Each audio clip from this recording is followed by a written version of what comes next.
কাঁকরোল ভাজা, সজনা ডাঁটা দিয়ে উচ্ছে দিয়ে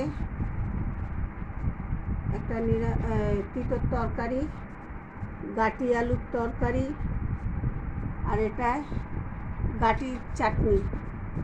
যদি ভালো লেগে থাকে লাইক, শেয়ার, সাবস্ক্রাইব করে দেবেন। আর রান্নাঘরের রুমা।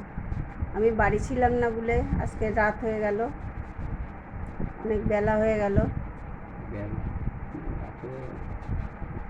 তা ওই জন্য একটু দেরি হয়ে গেল রান্না করতে।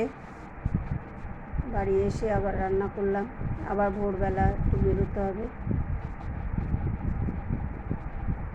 লাইক, শেয়ার, কমেন্ট করো,